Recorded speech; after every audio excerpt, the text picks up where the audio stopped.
Guadalajara, Mexico, sometimes the decapitated bodies are hanging from bridges. Other times, the mutilated torsos are just discarded on the street. Often, the carnage comes with a calling card, CJNG in scrawled lettering. The Cartel Jalisco Nueva Generation likes to send a message. To those who have been tracking the resurgence of the Mexican drug war in the last few years, the cartel's rise is particularly troubling. It is as brazen as it is ruthless. The Drug Enforcement Administration now believes the CJNG is responsible for tons of meth and fentanyl flowing into the United States each month. CJNG is our #1 priority right now, said Bill Bodner, the special agent in charge of the DEA's Los Angeles Field Division, who oversees a group of agents specifically tasked with tracking down the cartel's leader. Still, that man, Nemesio Ruben Oseguera Cervantes, known as El Mencho, has successfully eluded U.S. federal authorities so far.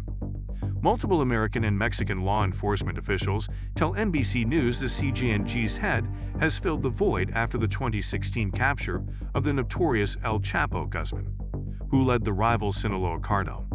The CJNG has swooped in, these sources say, and it's now considered the deadliest cartel in Mexico.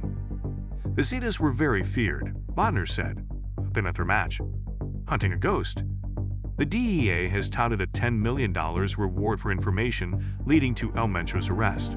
But so far, authorities have come up empty. The CJNG has only existed for about a decade, but it rose to power much more quickly than the rival Sinaloa cartel.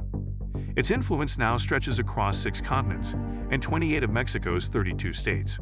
Major U.S. cities, including Los Angeles, Chicago, Houston, Atlanta, and New York, are all affected by the CJNG's drugs, DEA officials said. El Mencho has been indicted in U.S. federal court on charges of drug trafficking, corruption, and murder. But following his trail has been difficult.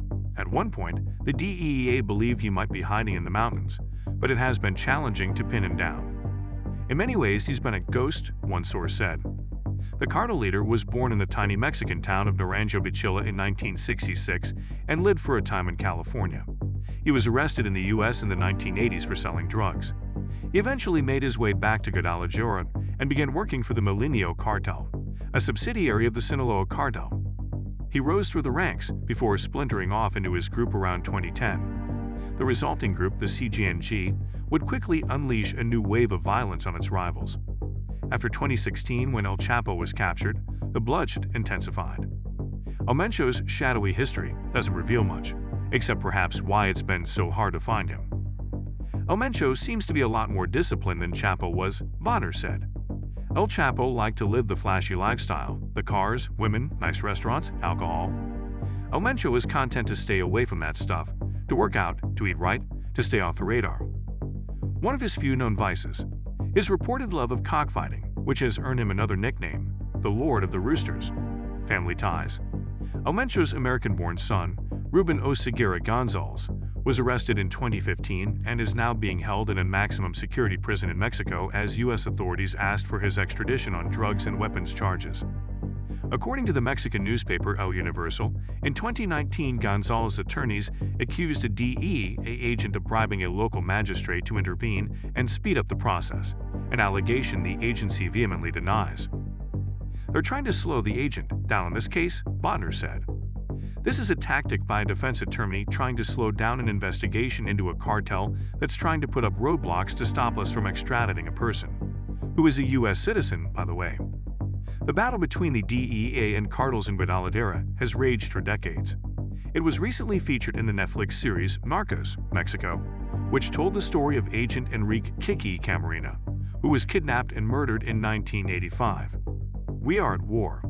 With his face obscured in darkness, the man vividly remembered the last time he spoke to his son. It was more than a year ago. Almost 400 days of agony have followed. The searing pain of a parent who knows their child has been murdered, but can't find the body. I didn't believe human beings could do this, he said in an interview. We are at war. For security reasons, he asked that his face not be shown, nor his name used. That's a common request in Mexico, where the government just announced that more than 61,000 people have disappeared amid the ongoing drug war, and where homicides topped 31,000 in 2019, the deadliest year in memory. He wore a ball cap, a mustache, and a tired smile. He worked as a chiropractor, but his family owned a ranch in rural Mexico, which had been handed down through the generations, until, he said, dozens of cartel members seized it to make meth. The government can't handle them, he said. Across social media, the CJNG has posted gruesome displays of beheadings and executions. Other postings are propaganda videos meant to recruit new members. One former Mexican intelligence official said the cartel grooms potential recruits from a very young age, in their early teens, with easy access to drugs, promises of money and jobs. CJNG business cards with popular logos like Louis Vuitton are openly handed out. In some neighborhoods, cartel members employ Robin Hood-type tactics, handing out food and other supplies to poor communities. The young men who are lured into joining are immediately tortured and forced to become sicarios or assassins for the cartel. By the time they get older, they're willing to torture and decapitate their own victims. The ruthlessness of the attacks has drawn comparisons to the Islamic State militant group.